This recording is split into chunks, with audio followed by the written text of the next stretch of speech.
नमस्ते दोस्तों, Indic divine channel पर आप सभी का स्वागत है। बात जब भी पुनर्जन्म के आते हैं तो अक्सर लोगों के मन में एक सवाल उठती है, क्या आत्मा खुद अपने लिए गर्भ का चयन कर सकती है?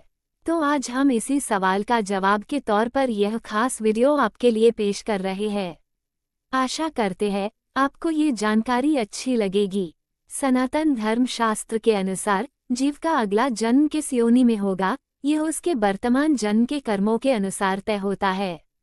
परंतु जहां गर्भ का चयन करने के बारे में सवाल आता है तो काफी हद तक कुछ आत्माओं को यहां स्वतंत्रता मिलती है गर्भ को चुनने की।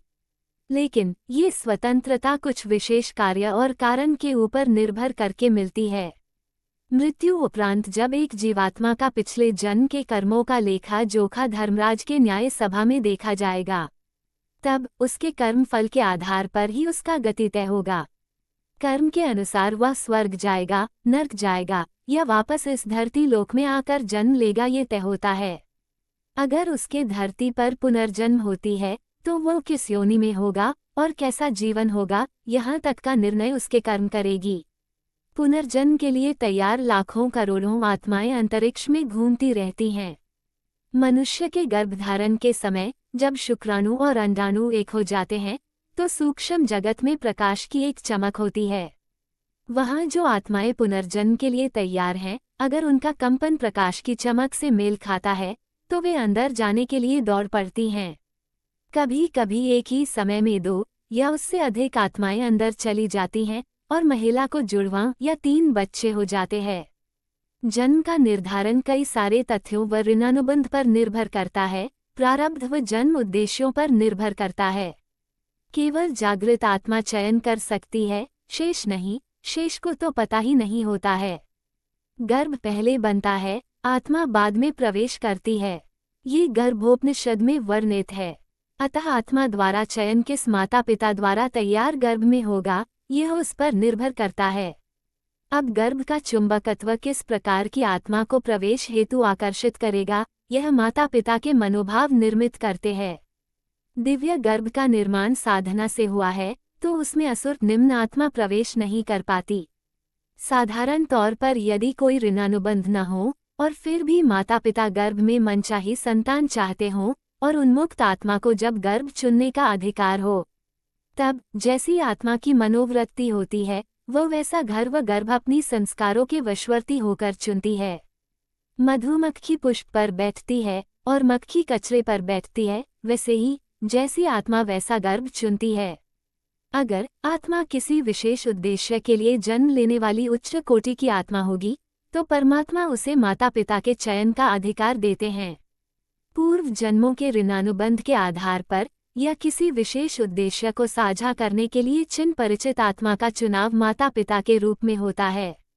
अब अगर आत्मा भोग शरीर में आ रही है, वह प्रतिशोध को पूरा करने अमुक आत्मा में से आ रही है, तो वह रुगन शरीर लेकर जन्मेगी और वह माता पिता को कष्ट देते हुए अकाल मृत्यु को प्राप्त होगी।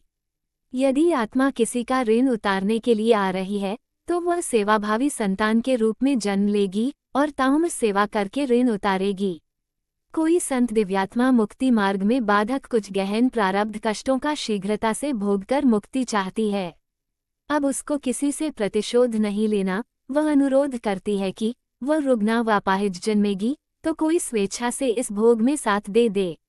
उनके ही शिष्यों में से जो इस हेतु वचन देते हैं या उनके गुरु भाई बहन जो स्वेच्छा से मदद का वचन देते हैं कि वह गुरु या मित्र की मदद करेंगे, तब अगले जन्म में जब शिष्य या मित्र जब जन्माता है और विवाह करता है तब उसका वही दिव्यात्मा संत रुग्ना व अपाहिज जन्म लेता है। कष्ट भोगते हुए शरीर त्याग कर मोक्ष प्राप्त करता है। संत प्रकृति के बहुत ही साधक स्तर के अच्छे लोगों के घर जन्मी अपाहिज रुग्ना आत्मा संतान के रूप में देखी जा सकती हैं। ऐसे संत को जन्म देकर रुगनता व अपाहिज में सेवा करके वह संत माता पिता भी मोक्ष प्राप्त करते हैं। कभी कभी कोई दिव्य आत्मा का जन्म विशेष कारणों से उस घर में भी हो जाता है जहाँ के लोग नास्तिक और अधार्मिक होते हैं। जैसे प्रहलाद का जन्म हिरण्यकश्यप के घर में हुआ था। ये भगवान द्वारा भक्त के भक्ति का एक परीक्षा भी होता है।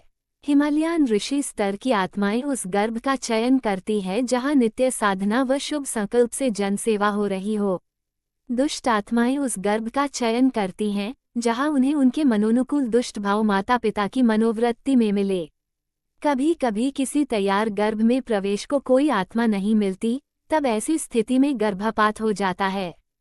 कभी कभी कोई आत्मा को कुछ दिनों या महीनों का ही प्रारब्ध भोगना होता है, तो वे गर्भ में उतने दिनों या महीने व्यतीत कर गर्भ त्याग देती हैं।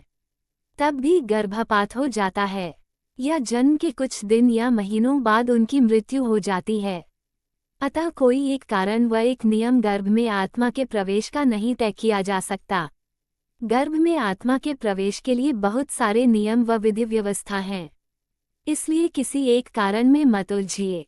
दोस्तों, हम मनचाही संतान के लिए उपयुक्त मनःस्थिति, मनोवृत्ति, उपयुक्त साधना और परिस्थिति का निर्माण कर गर्भ का निर्माण कर सकते हैं, जिससे अशुभ आत्मा प्रवेश न कर सके व अच्छी आत्मा को प्रवेश करने में हिचकिचाहट न हो। बाकी यदि अन्य प्रारब्ध व ऋणानुबंध के कारण कोई आत्मा जन्मे, तो भी पूर्ण निष्ठा से उसके उचित लालन पालन की व्यवस्था करना हमारा उत्तरदायित्व है। अपने कर्तव्य पथ पर डटे रहिए, जो मिले उसे स्वीकारिए। आज की जानकारी यही तक। वीडियो अगर आपको अच्छी लगी हो तो एक लाइक करके चैनल को सब्सक्राइब कर लीजिए। धन्यवाद।